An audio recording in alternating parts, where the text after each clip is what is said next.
Bueno, veamos un poco qué es un triángulo.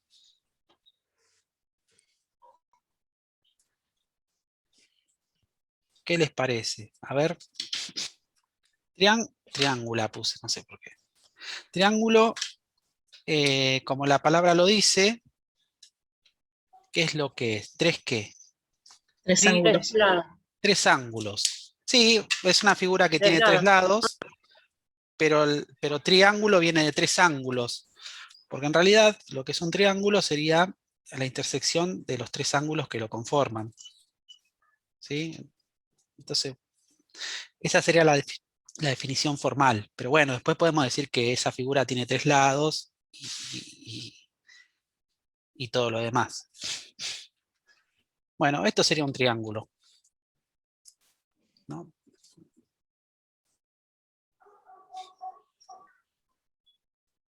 Tiene los tres ángulos, tiene tres lados, que esos tres lados serían los segmentos, ¿no? Los lados serían los segmentos AB, el segmento BC y el segmento CA. Los vértices son puntos, ¿sí? Y cada uno de los vértices van a determinar tres segmentos que serían los lados, ¿sí? En geometría los puntos por lo general se los menciona con letras mayúsculas. Y a los lados, a los segmentos, se los puede determinar por los puntos que determinan los extremos. Pero también se los suele llamar con letras minúsculas. Eso vamos a ver que después GeoGebra, por ejemplo, hace eso. Y por lo general, lo que se suele hacer es ponerle, o sea, esto no es que es algo así estricto, pero ustedes van a ver después, si ven bibliografías y cosas al respecto, van a ver que lo que se hace es el nombre que se le pone a un lado, por ejemplo, al lado AB, yo me fijo cuál es el vértice que se le opone y se le pone esa letra, pero en minúscula. Por ejemplo, al lado AB se le opone el vértice C, entonces este lado lo llamamos C en minúscula. Sería diferente. Para distinguirlo del C mayúscula, que es el punto. Al lado BC, que se le opone el punto A, o sea, el vértice A, se le pone A. Y al lado AC, o sea, que se le opone el vértice B, a ese lado le ponen B. Entonces podemos decir, en este caso, que AB es igual a C, ¿no? Sí. El BC es igual a A, Ujú.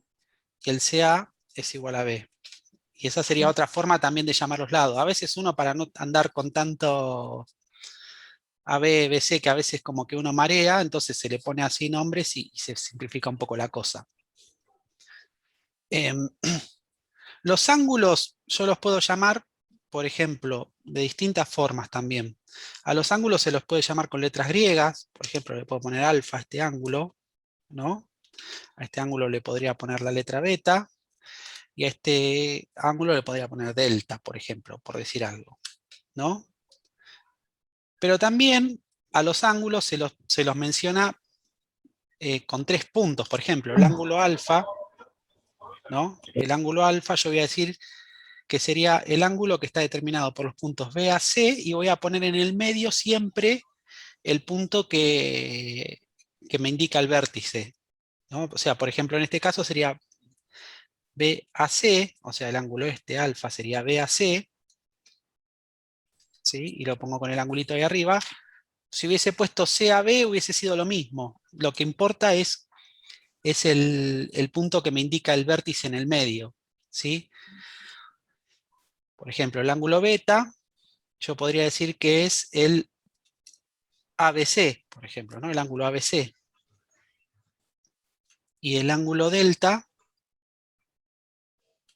yo podría decir que es el ACB, podría decir, o BCA, como quieran.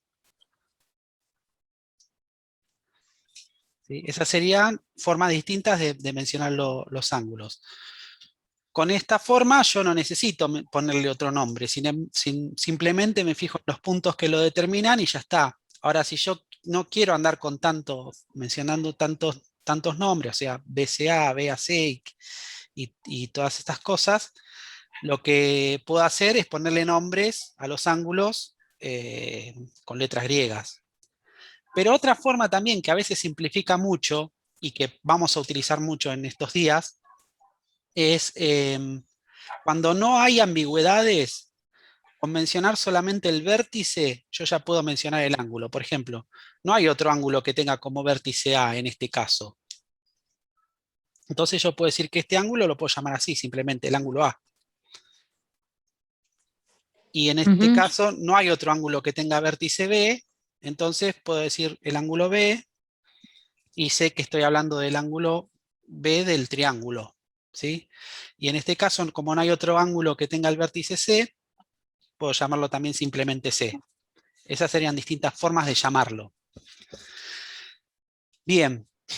em, ¿Qué cosas tienen los triángulos? Bueno, veamos. Una propiedad muy importante de los triángulos que también vamos a utilizar mucho tiene que ver con los ángulos interiores de los triángulos. Seguramente la habrán oído nombrar. ¿Qué pasa con los ángulos interiores de los triángulos? Suman 180 Más grados. 180. Muy bien, suman 180. O sea que yo puedo decir que el ángulo A más B más C o alfa más beta más delta, puedo poner el ángulo A más el ángulo B más el ángulo C, suman 180 grados. Esa sería una propiedad. Y otra propiedad es si yo, por ejemplo, prolongo cualquiera de los lados, ¿no? Lo que me determina sería un ángulo externo, al que yo podría llamar, si este es delta, podría llamarlo a este epsilon, por ejemplo. El ángulo epsilon sería un ángulo externo adyacente al ángulo delta, ¿sí? Y también la propiedad que tiene el ángulo externo con el ángulo adyacente es que también suman 180 grados. Por ejemplo, delta más epsilon suman 180 grados. ¿Qué significa dos ángulos adyacentes? Vamos a llamar a dos ángulos adyacentes cuando, o sea, en un ángulo yo tengo un vértice y tengo dos lados que son semirrectas, ¿sí? Cuando dos ángulos comparten un lado, como por ejemplo en este caso, el ángulo delta y el ángulo epsilon, cuando dos ángulos comparten un lado y los otros lados son semirrectas opuestas, o sea que están en una misma recta, vamos a decir que esos ángulos son adyacentes, ¿sí? Y la propiedad que tienen los ángulos adyacentes es que son suplementarios, o sea, cuando dos ángulos suman 180 grados se los llama suplementarios.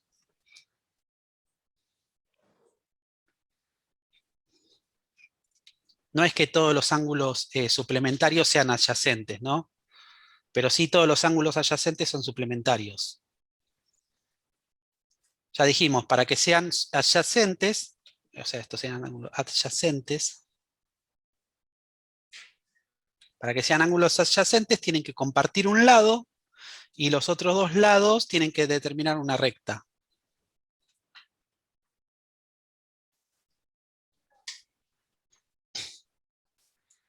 Bien, hasta ahí creo que es lo básico de triángulos. Em, ¿Qué otra cosa puedo decir de los ángulos? Los podemos clasificar, por ejemplo, ¿no? ¿Puedo dar vuelta a la hojita? Sí, Bien. Los según podemos sus clasificar. lados y según sus Según los ángulos. lados, claro, según sus lados, según sus ángulos. Veamos qué pasa con los lados. Si yo tengo un triángulo,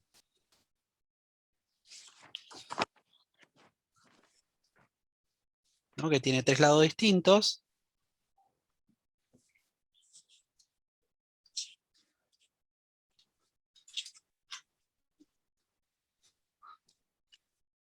voy a decir en este caso el triángulo ABC es escaleno,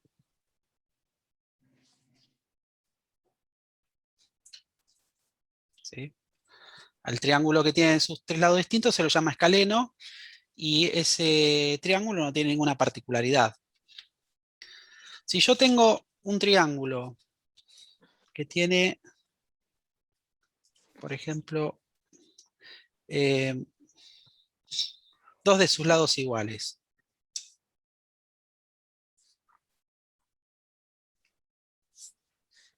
¿Se acuerdan cómo se llamaba eso? Isósceles. Y tiene dos Isósceles. ángulos de 60. No sé, no siempre, ¿eh? ¿No? No. Lo que sí tiene dos ángulos iguales. Ahora vamos a ver cómo es esto. Sí, O sea, hay distintas formas de definir al triángulo isósceles. En este caso voy a decir que ABC, tendría que haber puesto otras letras, pero bueno, no importa. Voy a decir que ABC es isósceles. Perdón. ¿Sí? Hay quienes lo definen como que un triángulo isósceles es un triángulo que tiene dos lados iguales y uno desigual, ¿sí? Y hay quienes lo definen simplemente con que un triángulo isósceles es un triángulo que tiene dos lados iguales, ¿sí? Yo me gusta más definirlo de la segunda manera, simplemente con que tiene dos lados iguales. Entonces, yo puedo darle la posibilidad de que el tercero también sea igual, ¿se entiende? O sea, si yo defino al triángulo isósceles que tiene dos lados iguales y uno desigual, ya no tengo la opción de que el tercer lado sea igual, tiene que ser distinto sí o sí. Ahora, si yo lo defino solamente con que tiene dos lados iguales, puedo darle esa posibilidad y puedo pensar también que el triángulo equilátero, que es el que va a venir ahora, es un caso particular de triángulo isósceles. ¿Cuál de esas dos definiciones está mal? No está mal ninguna. Eso va a depender de cómo quieran trabajar, de cómo lo definan. A mí me gusta más entender al triángulo isósceles como que tiene dos lados iguales y que el triángulo equilátero es un caso particular de triángulo isósceles. ¿Por qué? Porque las propiedades que tiene el triángulo isósceles las hereda también el triángulo equilátero por tener lados iguales. ¿Se entiende? Ahora vamos a ver el caso. A ver, entonces podemos decir también, ya que lo mencioné, el que tiene los tres lados iguales, el triángulo equilátero.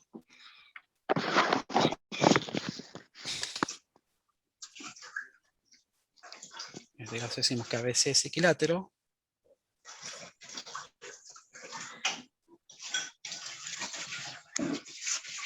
Y vamos a mencionar algunas propiedades, pero las vamos a mencionar solamente. Más adelante vamos a ver por qué esas propiedades son así, ¿sí? Por qué es que se cumplen. Pero, por ejemplo, el triángulo isósceles, que tiene dos lados iguales, los ángulos que son adyacentes a esos lados iguales, van a ser iguales también esos ángulos. A ver, para ir definiendo cosas. Nosotros sabemos que un isósceles tiene dos lados iguales y al tercer lado, al que no sabemos si es igual o no, pero al tercer lado se lo llama base, ¿no? O sea, el isósceles tiene dos lados iguales y al lado tercero se lo llama base, que no tiene por qué ser distinto, ¿no? Simplemente sabemos que los otros dos son iguales, ¿no? Los ángulos que son adyacentes a la base son iguales también. Ahora vamos a ver con GeoGebra eso. Y una particularidad que tiene es que si yo trazo la altura que parte del vértice que determinan los lados iguales, ¿saben lo que es la altura de un triángulo? Sí. La altura sería un segmento que parte de un vértice y que va en forma perpendicular hasta el lado opuesto de ese vértice o a la prolongación de ese lado. La particularidad de la altura que parte, o sea, y todo triángulo tiene tres alturas, ¿no? O sea, yo puedo trazar la altura, por ejemplo, de este vértice y puedo trazar la altura con respecto a este vértice. Pero bueno, después vamos a profundizar más con eso. La altura que parte del vértice que une los lados iguales me divide al triángulo en dos triángulos iguales. ¿Sí? Si yo le pongo, por ejemplo, al punto este acá M, voy a decir que el triángulo AMB va a ser igual al triángulo BMC, por ejemplo. ¿Sí? Es como que son simétricos. En realidad son simétricos, sí. Esa es una propiedad, la menciono porque después vamos a ver alguna cuestión con respecto a esto. Y en el triángulo equilátero, si nosotros tomamos en cuenta que los ángulos que son adyacentes a la base en el triángulo isósceles son iguales, ¿no? Si yo tomo como que estos dos lados son iguales, entonces los ángulos, este tercer lado lo puedo tomar como base, y estos dos ángulos también van a ser iguales. ¿Sí? Pero si yo tomo estos dos lados iguales, que también, porque el triángulo equilátero tiene tres lados iguales, ¿no? Puedo decir que esta es mi base, entonces estos dos ángulos también son iguales. Y por propiedad transitiva, si este es igual a este y este es igual a este, entonces este también va a ser igual a este. ¿Se entiende? Por eso a mí me gusta más la definición de la que un triángulo, o sea, por eso hay algunas cosas más, ¿no? Me gusta más la definición de que un triángulo isósceles es un triángulo que tiene dos lados iguales, ¿no? Porque puedo tomar el triángulo equilátero como un caso particular y puedo deducir propiedades del triángulo equilátero teniendo en cuenta las propiedades del isósceles. Obviamente, el equilátero, como es un triángulo muy, muy, muy particular, va a tener también sus propias propiedades, ¿no? Por ejemplo, que sus tres lados son iguales. Y la única opción que queda, ahí sí alguien lo mencionó, para mí se equivocó de triángulo, pero él seguramente se acuerda de algún momento haberlo visto, es que si tienen los tres ángulos iguales y los ángulos suman 180, entonces cada uno de los ángulos del triángulo isósceles va a medir 60.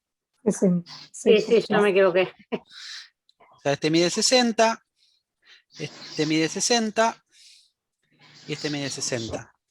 Y va a pasar lo mismo, si yo trazo la altura con respecto de cualquier vértice del triángulo equilátero, como es un caso particular de isósceles, también me va a dividir al triángulo en dos triángulos iguales, ¿sí? O sea, este tiene los tres lados distintos, dijimos, el escaleno.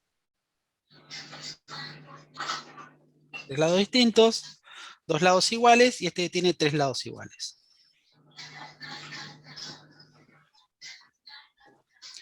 Bien, si quieren jugamos un poquito con GeoGebra y vamos viendo cómo que esto es un poquito así. En realidad no es que lo demostramos, pero a ver, por ejemplo, si yo quiero trazar un triángulo, vengo acá a polígono en las funciones de GeoGebra y trazamos un triángulo cualquiera. ¿Sí? Ahora, esta opción para hacer polígonos, en realidad puedo hacer polígonos de la cantidad de lados que yo quiera, pero en algún momento voy a tener que cerrarlo, ¿sí? Cuando yo lo cierro en la cantidad de lados que quiero, entonces vuelvo por ejemplo, hago otro triangulito, acá, acá y acá, y quiero que tenga solamente tres lados, vuelvo al primer punto. Igual les digo, o sea, la semana que viene vamos a tener una clase más bien desde cero con GeoGebra, ¿sí? Vamos a ver más desde el comienzo. Ahora es como que estamos teniendo muchas cosas como que estamos pasando por encima y apelo mucho a sus conocimientos previos, entonces pasamos algunas cosas por alto. ¿Qué pasa? A ver, así yo determino triángulos y la forma de que GeoGebra me reconozca un triángulo es haciendo así con polígonos. Ahora, si yo quiero que el triángulo tenga alguna particularidad, voy a tener que hacer construcciones previas y después recién poder construir el triángulo con el polígono. A ver, por ejemplo, si yo quiero un triángulo que tenga dos lados iguales, lo que voy a hacer, voy a trazar un segmento, acá vengo a segmento, trazo un segmento cualquiera,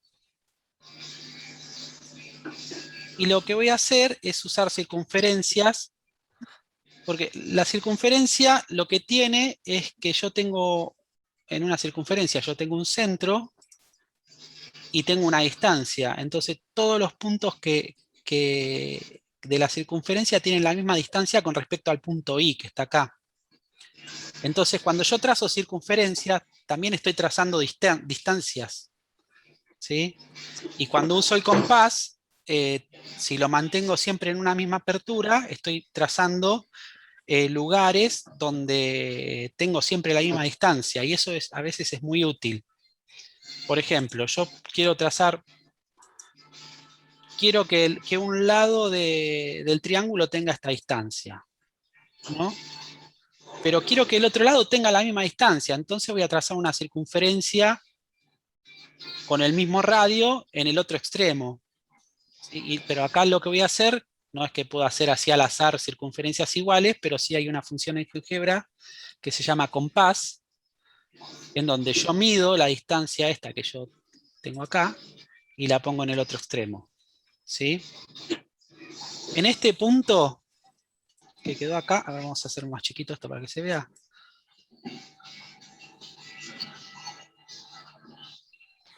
En esta intersección que quedó acá, yo la puedo marcar en un punto y se van a dar cuenta que el punto es el de la intersección porque ya me queda el de color gris el punto. Yo tengo la misma distancia de G a J que de H a J. Entonces ahí puedo, ya una vez que tengo estos tres puntos, G, H y J, yo con esos tres puntos voy a determinar mi triángulo isósceles.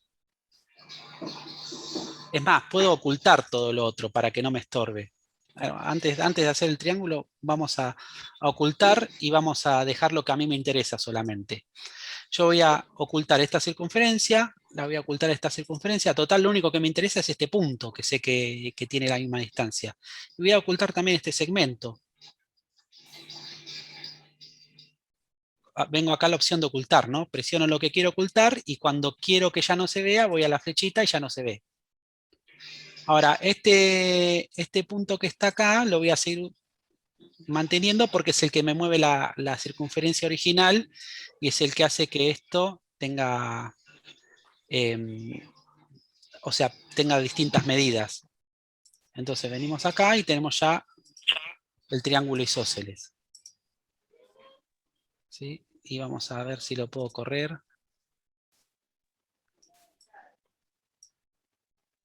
Bueno. ¿Sí? Podemos verificar que esos dos lados son iguales, ¿no? Venimos acá a distancia, longitud, medimos, y me dice la longitud de ese lado, que es 6,9 aproximadamente, y también tomo la medida del otro lado y también me dice que es 6,9. ¿Sí? Y si yo mido los ángulos, vengo acá a la opción de ángulo, trazo los puntos, siempre tengo que asegurarme que el que voy a poner en el medio es el vértice que me indica el ángulo. ¿Sí? Este ángulo mide 68,5 y me fijo el otro ángulo adyacente a la base, tendría que medir igual. Si les parece que voy muy rápido, que no están entendiendo algo, me dicen, profe, no entendí, ¿eh? ¿Sí? Bueno, ahora, veamos, tracemos la altura con respecto al vértice J, que es el que está determinado por los lados que son iguales.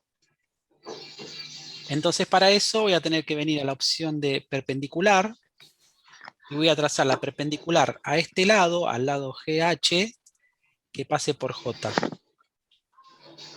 Determino el punto de intersección, acá, y ya la recta esa la puedo borrar. Vengo acá de vuelta a ocultar, marco la recta y la borro. Y ahora lo que puedo trazar es el segmento que me determina la altura. Y podemos ver, así a ojo, que estos triangulitos son iguales. ¿Sí? Es más, tienen un ángulo igual, tienen un lado igual, tienen otros dos lados iguales. Y esto lo puedo ir moviendo, y fíjense, bueno, que me equivoqué de... A este puntito que yo lo dejé acá lo puedo ir moviendo y ven que cambia los lados y también cambia los ángulos, pero siguen siendo iguales estos dos lados y estos ángulos siguen siendo iguales. Bien. ¿Hasta ahí me siguen? ¿Puedo Sí, preguntar algo? sí, profe. Sí, pregunten. Sí, el punto ese, ¿por qué cambia? A mí me perdí. ¿Por qué cambia la altura del triángulo? No, porque este punto era el de la circunferencia, ¿se acuerdan? Esperen, a ver. Claro, porque el punto G era de las dos circunferencias. Este es el de la circunferencia. Entonces, si yo agrando esta circunferencia, bueno, a ver, si yo agrando esta circunferencia, se agranda la otra también, que estaba en función de esta.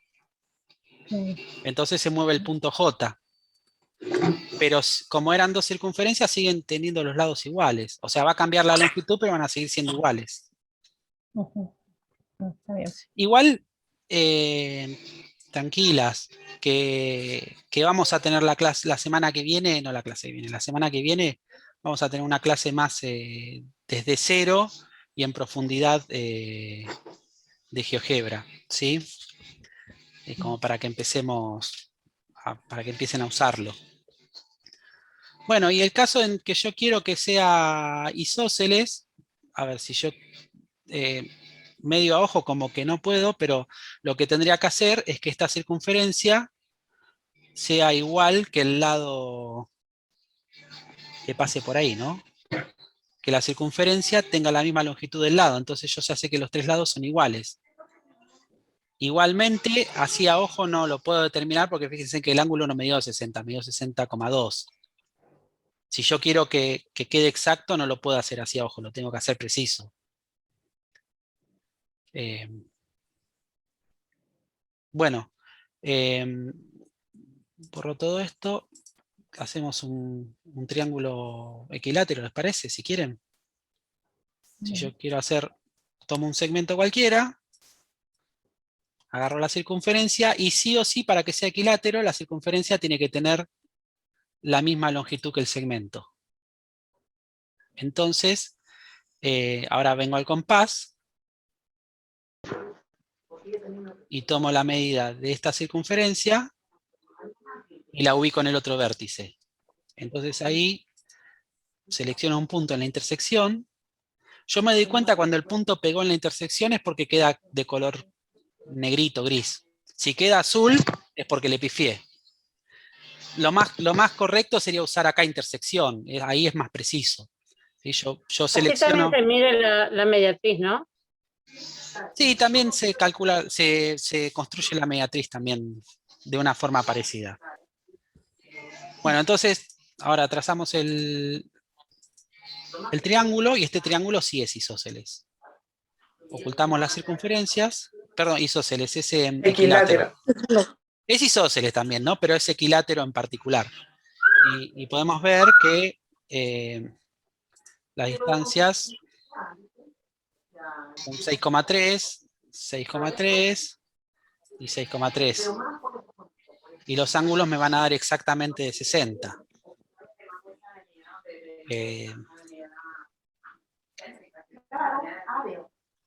60, ¿ven? Exacto. No hay error acá. Porque hice la construcción exacta. O sea, pasando por los puntos que tienen que pasar. Y para que vean que no hay margen de error acá, ¿se ve? Bueno, eso. Da la vuelta. Da la Eh, vuelta. ¿Cuánto tiempo me dice que me Da la vuelta. queda? 5 minutos. Bien, dejamos de compartir esto. Bueno, no sé si vimos recién la clasificación de los triángulos por sus lados. ¿Qué otras clasificaciones hay? ¿Cómo los podemos clasificar? Según sus ángulos. Según sus ángulos, ¿no? Entonces, vamos a tener los acutángulos, ¿no? El triángulo acutángulo.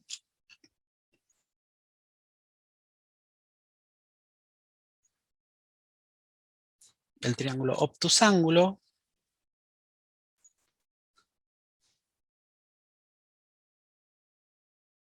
y el rectángulo, que es el que nos va a terminar interesando a nosotros.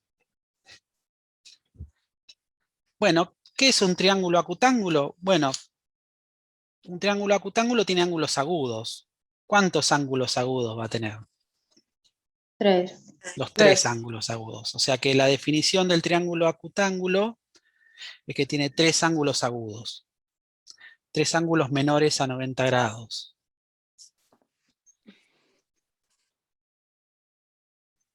¿Sí?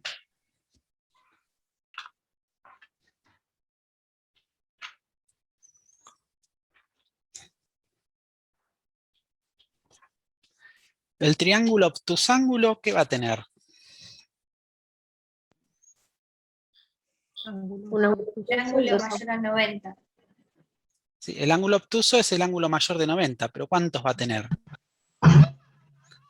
No puede tener más de uno. Y sí, No, uno. claro, no puede tener más de uno.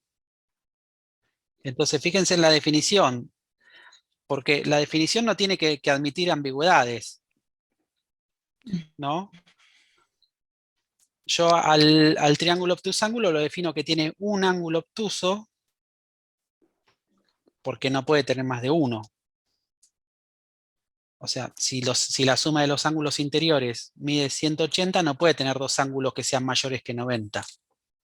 Ahora, el triángulo acutángulo, sí necesariamente tengo que aclarar que son los 3 ángulos agudos, porque el triángulo obtusángulo también tiene ángulos agudos, tiene 2. ¿Sí?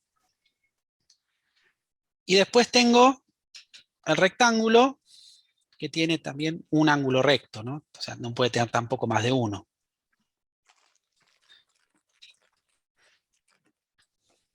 ¿Qué es un ángulo recto? Mide 90 grados. Sí, generalmente decimos que mide 90 grados, podemos decir también que tiene pi sobre 2, depende en qué lo midamos. Sí, porque hay distintas formas de medir los ángulos. En radianes. Claro, en radianes tenemos ángulos sexagesimales, que son los que por ahí conocemos más, que los trabajaron toda la primaria, toda la secundaria.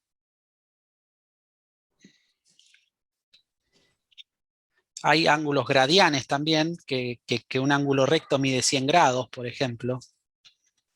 ¿Sí? Ahora, la definición de ángulo recto, para no entrar en esta cuestión de medición, lo que se dice, un ángulo recto es el que es suplemento de sí mismo. ¿A qué llamamos suplemento de un ángulo? ¿Cuándo un ángulo es suplemento del otro? Cuando Suman 180. ¿Eh? 80 grados. Claro, Cuando cuando suman 180 grados. ¿No? Ahora, si un ángulo sumado consigo mismo suma 180 grados, porque son iguales, ¿no? O sea, dos ángulos iguales que suman 180 grados, a eso se lo llama, en realidad, que suma un ángulo llano, ¿no? Más bien, para no entrar en cuestiones de mediciones. Y por lo general el ángulo llano se dice que mide 2 rectos. Se toma como en geometría, para no andar en cuestiones de mediciones, se mide en función de rectos, ¿no? De ángulos rectos. Un ángulo llano mide 2 rectos, el ángulo recto es el ángulo que es el suplemento de sí mismo.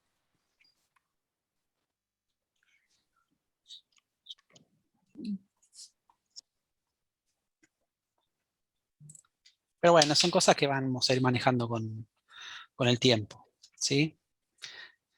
Bueno, ¿qué se acuerdan? O sea, ¿qué se acuerdan del triángulo rectángulo? Cuando quiero determinar un ángulo recto, quiero señalar que un ángulo es recto, siempre tengo que hacer este cuadradito ahí en el ángulo, porque si no, o sea, uno no puede suponer que un ángulo es recto si uno no lo determina de alguna forma, ¿sí? O sea, yo puedo dibujar un triángulo rectángulo, pero no puedo suponer que es un triángulo rectángulo si no me indican que ese ángulo es recto, ¿sí? ¿Esa es la manera gráfica, profe, de indicar que el ángulo es recto? Claro.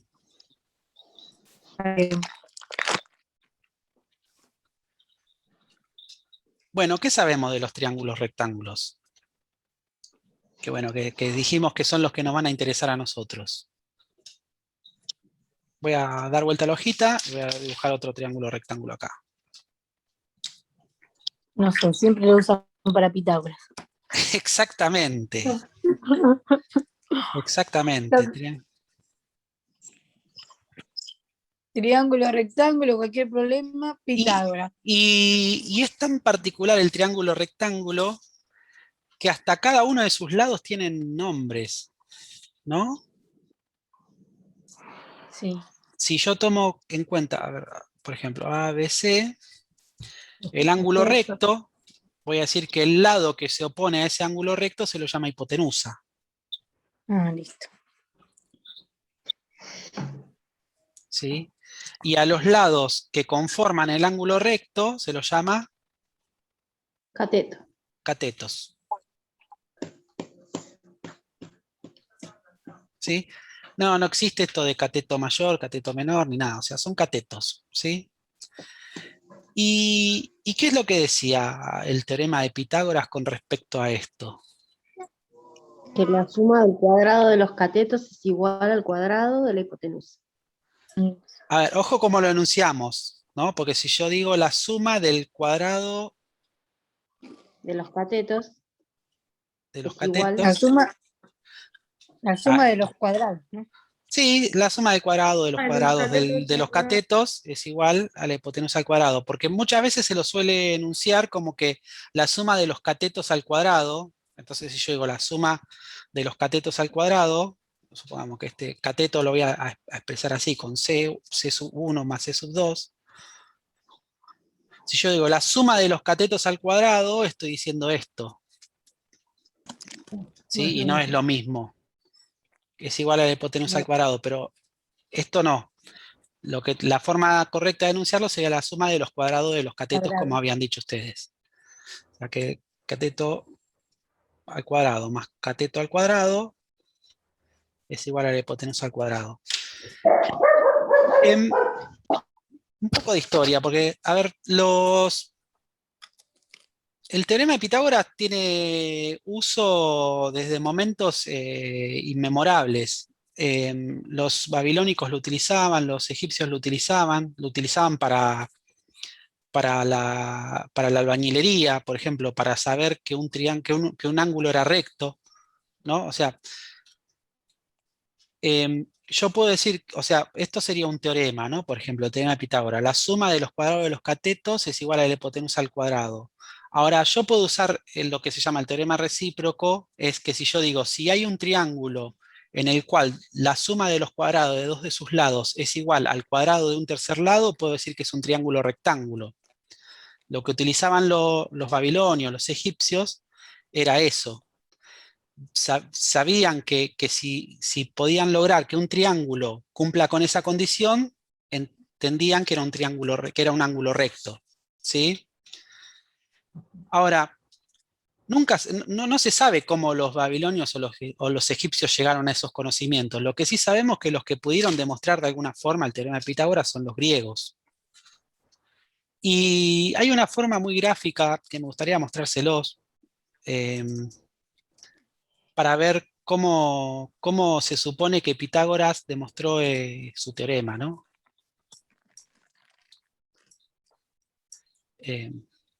Ahí les comparto una imagen. Vean el siguiente. En realidad los griegos lo planteaban de la siguiente manera. Decían, en un triángulo rectángulo, la suma de los cuadrados que tienen como lado la longitud de los catetos es igual al cuadrado que tiene como lado la longitud de la hipotenusa. Habla en términos de áreas de los cuadrados, ¿no? Si se fijan, el triángulo, el cuadrado azul es el cuadrado que tiene como longitud del lado, tiene la hipotenusa. Y los cuadrados estos violeta, ¿no? Tienen como lado la longitud de los catetos. Lo que él decía, que la suma de estos dos cuadraditos es igual a este cuadrado grande en cuanto a áreas. Y una forma de demostrarlo es haciendo dos cuadrados que son iguales, que tienen el mismo lado, y el lado es lo que mide ese lado. Vamos a poner a ver si lo puedo poner acá. Bueno, si se fijan, cada lado de este cuadrado mide A más B, o sea, lo que miden cada uno de los catetos. Igual tampoco los quiero marear con esto, ¿no? Pero después les voy a pasar el dibujito para que lo vean y para que puedan ver que si se fijan cómo hacen, que ponen este triángulo rectángulo que está acá, lo ubican 4 veces, pero de distintas formas en los dos cuadrados, ¿se ve? Y siempre el área que queda libre es la misma. Entonces puedo decir que este cuadrado celeste es igual a la suma de estos dos cuadrados violetas. Pero bueno, querían que lo vean nada más. No los voy a marear con tanto, pero después les voy a enviar por WhatsApp la imagen para que saquen un poco de deducciones y vean cómo hacían los griegos para demostrar estas cosas. Nosotros vamos a ver otra forma de demostrarlo el teorema de Pitágoras, pero bueno, todo a su tiempo. Bien, entonces tenemos triángulo rectángulo, el teorema de Pitágoras. Hasta ahí es una cosa. Vamos a ir con otro concepto, lo que se llaman triángulos semejantes, ¿no? O sea, vimos nosotros que era un triángulo, las clasificaciones que habían, algunas propiedades, y vimos el triángulo rectángulo y el teorema de Pitágoras. Ahora vamos a ver lo que es un triángulo semejante y después vamos a hacer una combinación de las dos cosas, los triángulos semejantes rectángulos que hacen otras cosas, ¿sí? A ver, si yo tengo dos triángulos,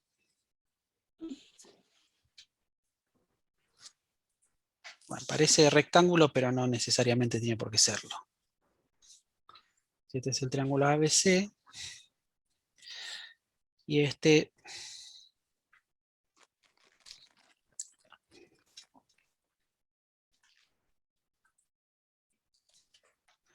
vamos a llamarlo con otro nombre, PQR.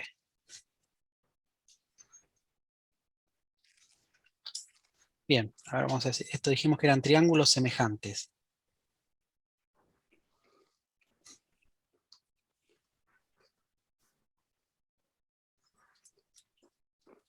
¿Qué es lo que va a pasar? Cuando un triángulo es semejante, cuando sus lados son proporcionales. ¿Qué es lo que queremos decir con esto? Fíjense que aparentemente estos dos triángulos tienen la misma forma, ¿no? Nomás que uno es un poquito más grande y el otro es un poquito más chico. Entonces, si dos triángulos semejantes, sus lados van a ser proporcionales. Supongamos que a este lado le corresponde este lado del triángulo y a este lado, supongamos, le corresponde este otro. Y a este otro le corresponde este, ¿no? Esto no significa que sean iguales, sino vamos a ver que semejantes. Yo voy a señalar así, o sea, una forma de expresar un triángulo, conociendo sus vértices, es poniendo los vértices y un triangulito arriba, ¿sí? Y si tengo el otro triángulo PQR, pongo las letras que indican los vértices y el triangulito arriba. Y voy a decir que son semejantes y le pongo como un moñito así, ¿sí? Bueno, si estos triángulos son semejantes, yo voy a decir que el cociente o la división entre AB y PQ, ¿no? O sea, si yo hago el segmento AB y PQ, eso me va a dar un valor que es K, por ejemplo, ¿sí? Pero si hago BC, ¿no? BC sobre QR, también me va a dar K. ¿Sí? Y si hago AC sobre PR, por ejemplo, también me va a dar K. Si yo hago la división entre tres lados de dos triángulos distintos y me da el mismo resultado, es porque son semejantes, ¿sí?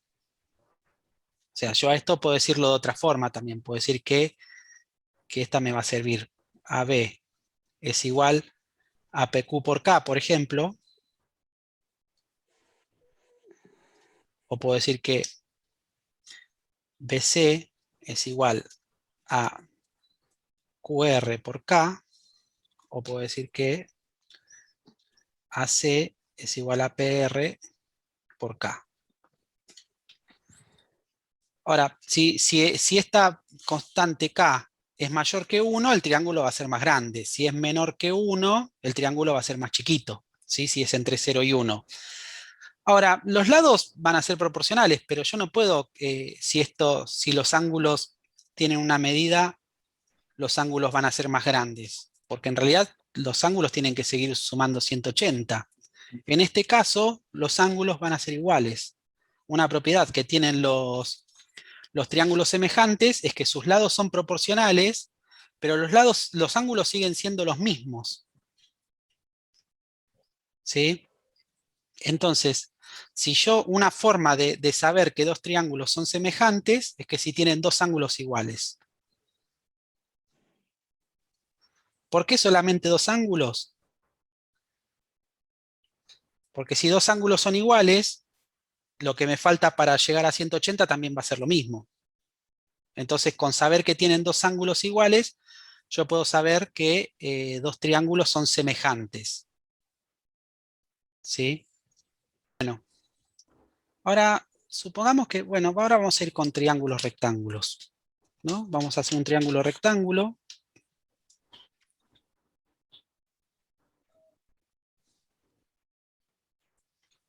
¿Sí? Y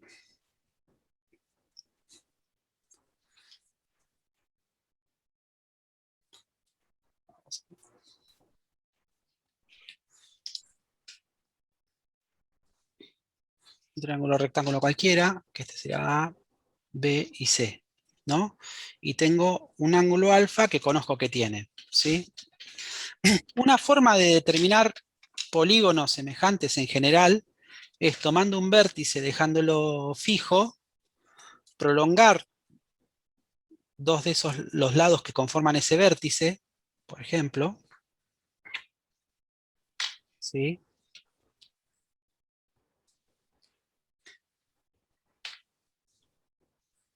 Prolongo esos lados y después trazo una paralela al resto de los lados. En este caso, como es un triángulo, me queda solamente un lado para trazar la paralela. O sea, paralela a este. ¿Sí? Y si a estos puntos los llamo P y Q, por ejemplo, el triángulo ABC es semejante al triángulo APQ. ¿Sí? ¿Por qué? Tiene dos ángulos iguales, o sea, tiene este ángulo que es recto y este que es recto, y después este ángulo que lo comparten, el ángulo alfa. ¿Sí? Si comparten esos, tienen un ángulo igual y un ángulo lo comparten, ya tienen dos ángulos iguales, entonces ya puedo decir que son semejantes. ¿Sí?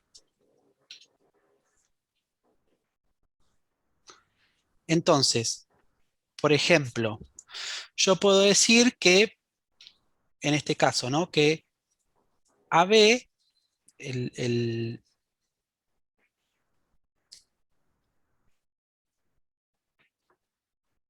AB, el segmento AB es igual a AP por una constante K, ¿no? Perdón, AP por una constante K, que en este caso va a ser menor que 1, ¿no? Esto es P. El segmento BC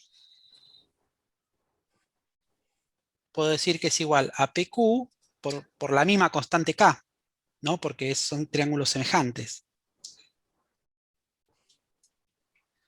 Y puedo decir que AC es igual a AQ por una constante K.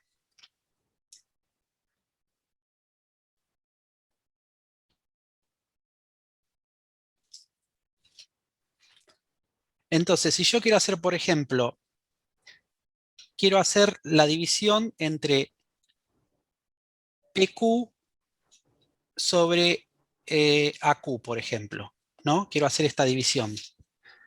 Quiero dividir el segmento PQ por el segmento AQ y veamos qué es lo que pasa. Si yo divido el segmento, perdón, vamos a hacer con el chiquito.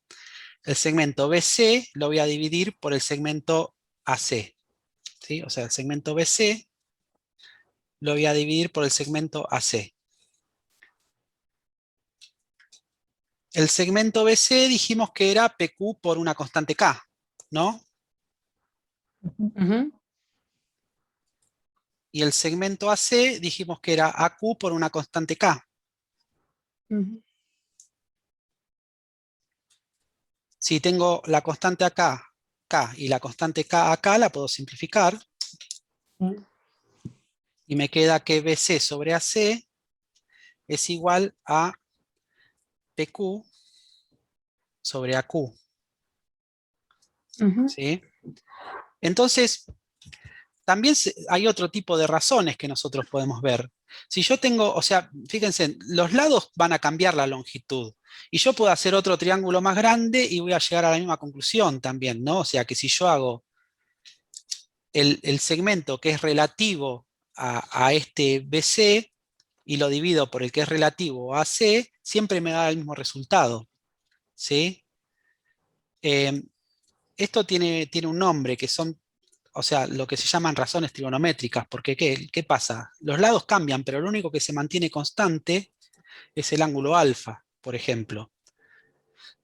Si nosotros lo ponemos en función de nombres que nosotros conocemos, podemos decir que este sería el cateto opuesto al ángulo alfa, por ejemplo, ¿no? Y esta sería la hipotenusa del triángulo más chico, que, y AQ sería la hipotenusa del triángulo más grande. Y a este cateto lo podemos llamar cateto adyacente. Ahora, si yo tengo un triángulo rectángulo y mantengo siempre un mismo ángulo, no me va a importar lo que midan los ángulos, los lados. La razón entre los lados siempre va a ser la misma. Y este caso, por ejemplo, lo que tengo es BC es el cateto opuesto al ángulo alfa y AC es la hipotenusa. Y esto es lo que nosotros llamamos el seno de alfa en este caso. ¿Sí? Entonces, sabemos que si, por ejemplo, tengo un triángulo rectángulo donde uno de sus ángulos mide 30 grados, no importa lo que midan los lados. La razón entre los lados siempre va a ser la misma. ¿Sí? Por ejemplo, si yo quiero hacer ahora el cateto adyacente sobre la hipotenusa, entonces yo tengo que es AB sobre AC, por ejemplo, ¿no? Tengo AB sobre AC. Y dijimos que AB era AP por una constante K. ¿Sí? Y dijimos que AC era AQ por una constante K. Simplifico K y me queda que es igual a AP. O sea, ¿ven? O sea, no importa la longitud de los lados. Mientras que tengan este ángulo constante, si yo hago el cateto adyacente sobre la hipotenusa, siempre me va a dar el mismo resultado. Y esto es lo que yo llamaría, o sea, en este caso sería el cateto adyacente sobre la hipotenusa, y esto es lo que yo llamo el coseno del ángulo alfa.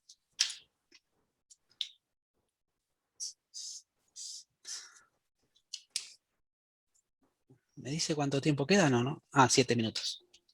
Y bueno, y después, esto es lo que se llaman las razones trigonométricas.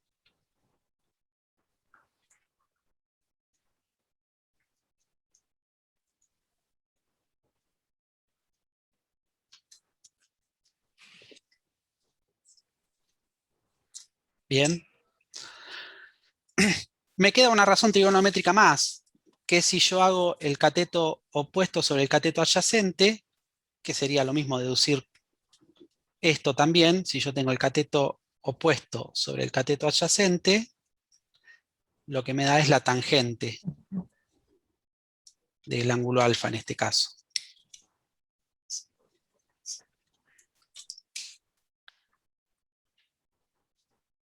¿Sí?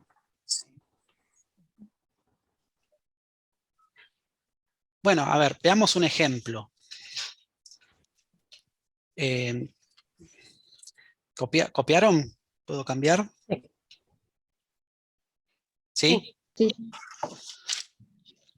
A ver, vamos a copiar acá todas las razones trigonométricas para que las tengamos a mano. El seno de un ángulo alfa es igual al cateto opuesto sobre la hipotenusa, ¿sí? El coseno de un ángulo alfa es igual al cateto adyacente sobre la hipotenusa. Y la tangente de un ángulo alfa es igual a el cateto opuesto sobre el cateto adyacente.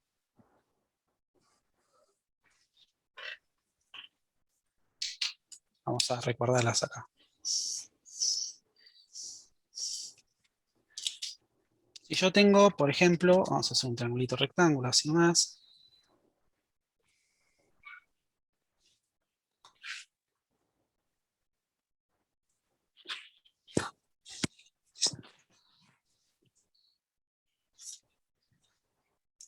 Esto es X rectángulo y tengo...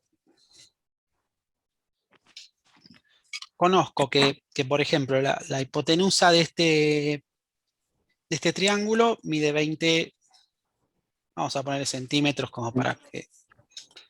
Y tengo que este ángulo mide 65 grados, por ejemplo, ¿no?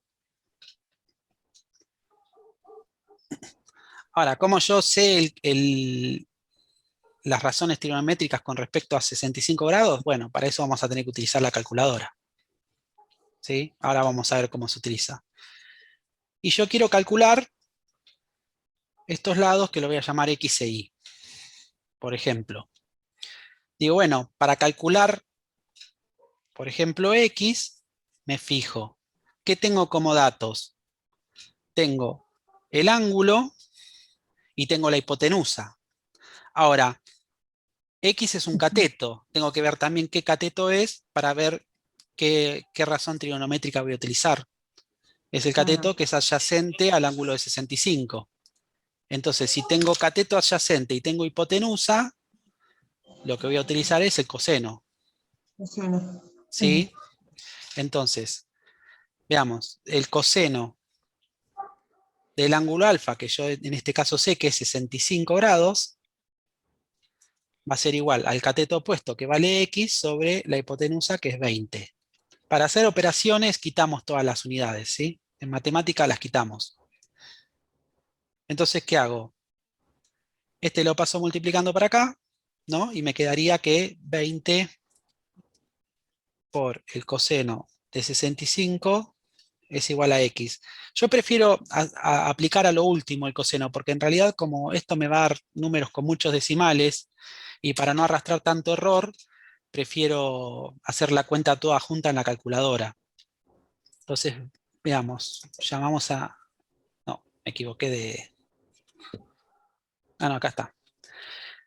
¿Cuál era la cuenta que tenía? Era 20 por... Y pongo...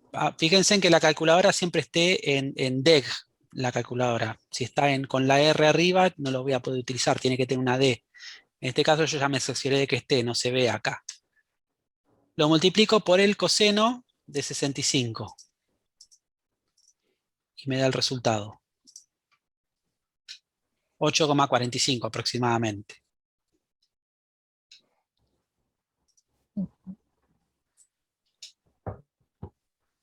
Entonces X es aproximadamente 8,45. ¿Sí? Y ahora, si quiero calcular, por ejemplo, Y, ahora lo que tengo, Y es el cateto opuesto. Si tengo el cateto opuesto y la hipotenusa, entonces me conviene utilizar el seno. No me conviene utilizar X, porque acá yo ya, como redondeé, ¿no? Ya voy a arrastrar error, entonces me conviene trabajar con lo que ya tengo en concreto, ¿se entiende? No me conviene trabajar con lo que ya tiene error, porque al redondear uno ya arrastra un error de cálculo. Entonces vamos a seguir usando el 20. Y bueno, sabemos que el seno de 65 va a ser igual al cateto opuesto, que sí, sobre la hipotenusa, que es 20. Entonces, paso multiplicando el 20, me queda que es 20 por el seno de 65 es igual a I. Hacemos la cuentita con la calculadora y se va a cortar, y si quieren volvemos unos minutos. Tengo 20 por el seno de 65, 18,13 si redondeamos. ¿Esa calculadora es una aplicación, profe, que tiene? Sí, después les paso, se los paso. Sí, Es sí, para Sí, la profe, está compu. buena. Es para la compu. sí. Bueno, quedan menos de un minuto, así que se va a cortar y volvemos en 2 minutos cuando se corta, ¿sí?